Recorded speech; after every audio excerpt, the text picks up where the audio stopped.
Acres of greenbelt. There used to be a greenbelt here, so they cut it down. Development for people who like the outdoors.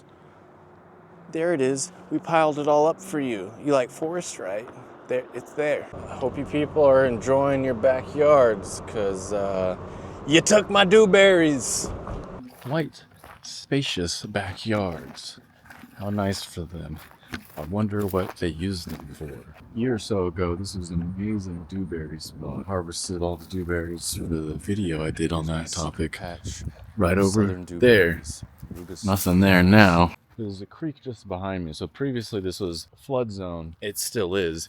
I don't know how they've gotten around it, except it must have something to do with these massive foundations, which I've dealt with actually as a property manager in the past. There can become a serious problem with tilting downward over time and causing problems with the sewer line and drainage. And whoever built this complex is making bank, because the average cost of the houses in this area is at least $400,000. People moving here aren't from the area. These are migrants coming here for tech work.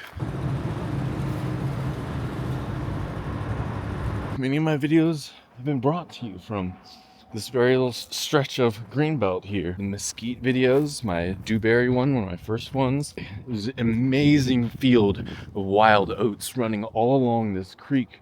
Runs behind this greenbelt. The reason why it should have been kept a greenbelt. If you want to know the kind of areas that I forage, here it is. Well, it used to be. Let's see what's in this giant pile. Got some hackberry. These are a much maligned plant, but these are actually awesome, great resource for food. You can eat the edible fruits. They're these small little crunchy berries, and the trees produce a ton of them. Very grateful for that. You can always find hackberries. Another cool thing about them is they're available through the winter. There's a lot of cedar elm. I've seen the leaves of it, but that's what that is. Those don't have a ton of uses, but that's just good construction wood, and it's the inner bark of some elm woods were eaten by the Haudenosaunee. The mesquite considered plants to basically be hairs of grandmother earth. That's why when they're gathering some roots, they would tell them what they want it for, tell grandmother what it's for, and make an offering of tobacco. Just, you don't want to go up and pluck someone's hair without any warning, but how do you warn grandmother this is gonna happen to her hair? Oof.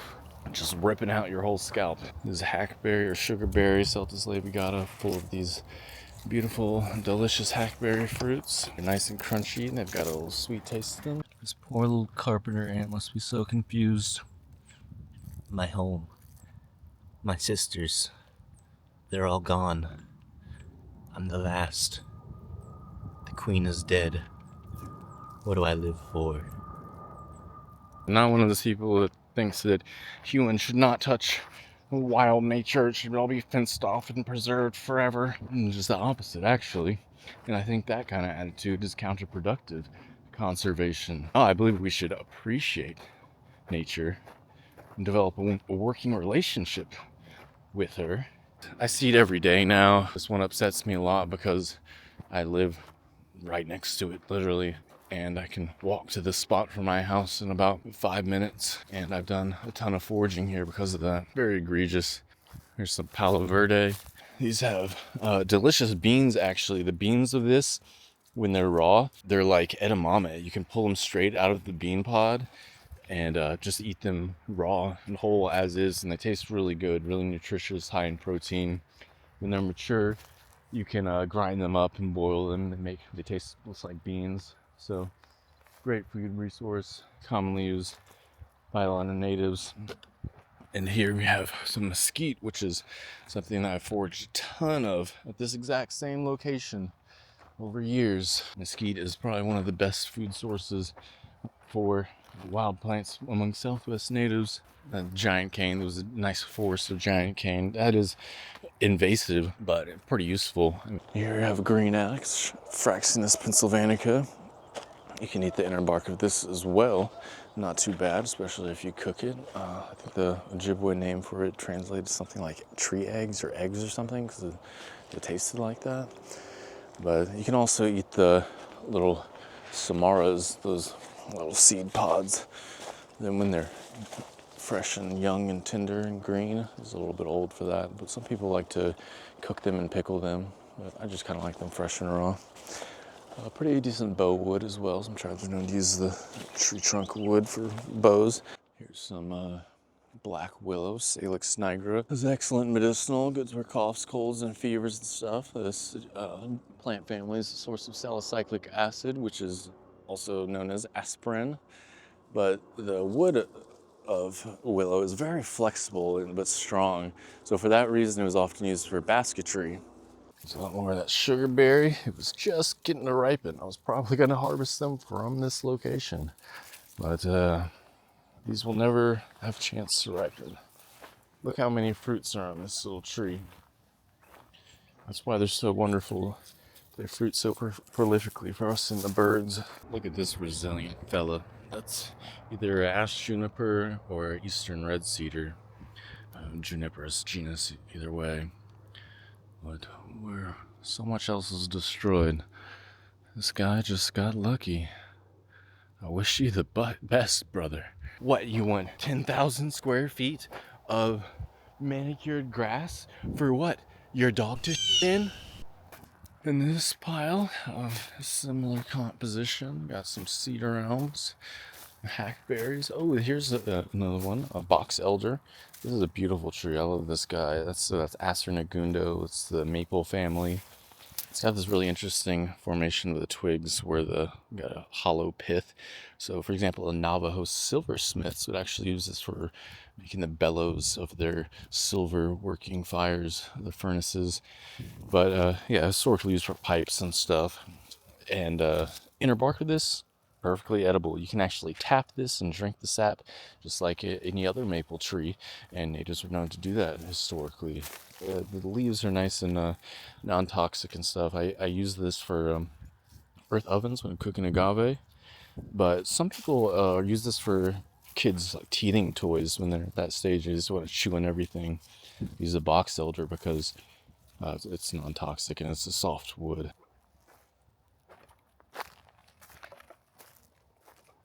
Ooh, no, this poor guy. That was a roadrunner. I'm sure he lives here. I'm sure he hunts here. Roadrunners like lizards. And his home, along with hundreds and thousands of other animals, is gone forever. That's it. I'm sorry, guy. So right along the creek here, there's this kind of like rise, but it used to be this incredible meadow of wild oats, and it was also full of a lot of some wild mustard species, and all of those. Wild oats, historically a pretty important food resource among some natives. Really easy to gather, one of the most efficient grass seeds you can gather, so their seeds are really big. But I used to walk along this trail, and it would just be absolutely swarming with butterflies and insects and pollinators and flowers, and it was really nice. Oh, look how kind of them. They've protected this individual. That tree is 100% dead. So why was it preserved? Who knows? Here's the creek. So this should be the reason this area would never be developed. If you're a large apartment complex business, then it's no problem for you to get around flood zone restrictions, but it's like the only thing that saves some of these forests in the area, and I guess even that doesn't count for anything. Here's some nice cacti. Yeah, there was a good number of cacti in this area. That's one of the most useful wild plant species. Prickly pear, that's Opuntia engelmannia. You can eat the fruits of those, and obviously the pads of them as well, Nopalitos, Nopales. Yeah, mesquite. It was a great mesquite location because a ton, and they produced really well because they had access to the water table with that creek nearby. Look at this mesquite. It's got a beautiful dark red heartwood. Very, very hard wood. I use that for my pestle wood and some other projects requiring hardwood. More and more before this has seen more dumping in areas like this. So the places that I forage are generally just undeveloped lots that are city owned. often they're scheduled for destruction, or I'm sorry, development, and the public tends to only use them for dumping grounds. And nowadays, homeless encampments, I see a ton of those now. And, no problem with being unhoused, but if you're throwing your trash all around your site, that's a problem. So an incredible site for the Maximilian sunflower, Helianthus maximiliani. That's what this is. But there were literally thousands of them in the fields that are now dirt. You can eat the seeds of all sunflowers, actually, not just the Helianthus animus, the well-known one. Some medicinal uses. The inner pith of this is like hollow and spongy, and was used as a tinder by some natives. This area is replete with wildlife, tons of deer, rabbits, foxes, coyotes, roadrunners, like I just saw earlier. Bobcats were surely in this area as well. There's one of their trails. This is a deer trail here, but the whole area was crisscrossed with them. Here's some cardiospermum. Some cool little things. You can pop these like little balloons. It's just a fun little trick. One of the reasons wildlife likes this area is there's a ton of dewberries. They're the best dewberry spot I've ever found is in this area. Someone's backyard now. That's just some introduced manicured grass species. Those little squares have been set out, and it's just totally there. It looks like they've never even stepped foot out there. But it used to be an incredible dewberry patch, and I've gathered many pounds of dewberries from this forest. We're outside of the sort of main bulldoze area, but the trail that I'm on right now was also bulldozed. This used to be kind of impassable except through deer trails, which was nice. You can actually go through pretty much any deer trail as long as you're willing to crawl some difficult bits. Pretty decent spot for goldenrod. Nice medicinal herb here. These flowers are coming all out right now in the fall. It's a great opportunity for late season pollinators. Some nectar. I like making a tea out of the flowers. I mean, it just has like a really nice color. I don't even know what the medicinal benefits are. Just it looks cool. Tastes pretty good too. A year ago, those weren't there. There were patches of dewberries, forests of mesquite and hackberry and boxelder, green ash, and tons of wild oats. Maximilian sunflower. Can't tell you over the years how many areas I've seen fall to development like this. Austin has actually a really unique position biogeographically as far as its nature, both sitting at the center of a lot of different ecoregions. It's kind of at the confluence of many, and also being very far south, it has a very high species diversity. So there are probably about 2,000 species of plants in Travis County, this county, and that's more than all of New England combined. It's also at the sort of confluence of the escarpment, the Edwards Plateau, and the Colorado River. And so where that cuts through, it also reveals a lot of other river systems. They're all kind of converging right around the Barton Creek area in downtown Austin. So that's why people have settled here historically, because there's a lot of resources. That's why 40 miles northwest of Austin, Buttermilk Creek Complex is one of the oldest known sites in all of North America, because it's very rich in resources, from its perfectly drinkable spring water to its flint found everywhere, and both bison and deer and mesquite and acorns. So it has all of these resources that combine a lot of different ecoregions. So it's very special, and it's particularly special to me because I grew up here, I'm from here, lived here most of my life, and everyone wants to move to Austin. I've been aware of that a long time, but I think people want to move, partially at least, because of the nature, but maybe they don't realize when they're moving here, they're contributing to its destruction directly. Where are you gonna live? If you do move to Austin, don't move into a new development. One reason I like to teach foraging, because I feel like it's something needed in the world to make people appreciate nature.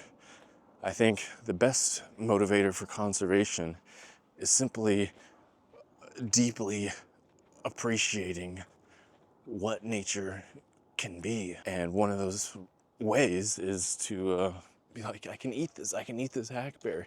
It's got delicious fruits, it's fun to go out and forage, lots of other animals love it. And maybe we shouldn't just indiscriminately cut it down, because I think most people just see a sort of wall of green. But I see mesquite, hackberry, cedar elm, ligustrum, just every species individually, it pops out to me. I can identify them all from a distance, and that's because I spent so many years foraging and wondering, hey, what is this and what's it good for? What can I learn about this? The number one contributor to conservation, both financially and politically, is hunters. Hunters in the US. And that's because they see something as useful. You see a habitat and want to make it as best as possible for the wild game. That's why a lot of land is conserved. So if we did that for foraging, think how much more we could preserve.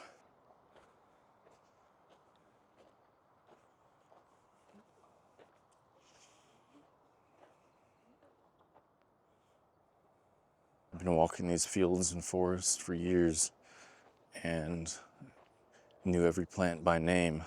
Was grateful to me for providing me and feeding me, and this is what's left. There have been 500 plant species. You got some greenbrier vines in there.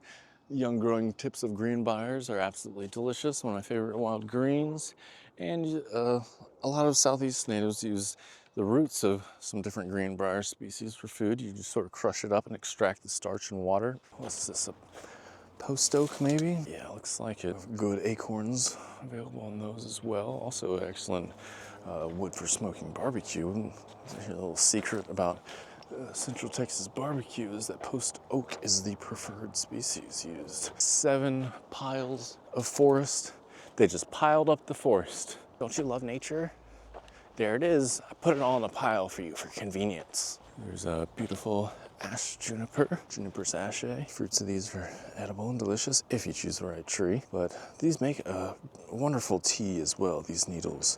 Kind of like pine needle tea. Just got a nice taste, very healthy. Historically common used by natives for cough ailments and some other ones, but especially the fruits and the foliage. But you can also inhale the steam of like a rolling boil or a decoction. That's some American elm. Or no, actually that's just cedar elm. No, that is American elm with small leaves. They look similar, just different leaf size and kind of one has a pointier leaf tip. A lot of greenbrier, a lot of mesquite, some more willow, some more junipers. There's the cedar elm. These greenbriers did a good job of hanging on there. It's funny, all of these are greenbriers. No, this cat got its steps in today. This is the company that does this, Capital Excavation. Thanks for excavating my forest, Capital Excavation. Y'all ever seen Fern Gully?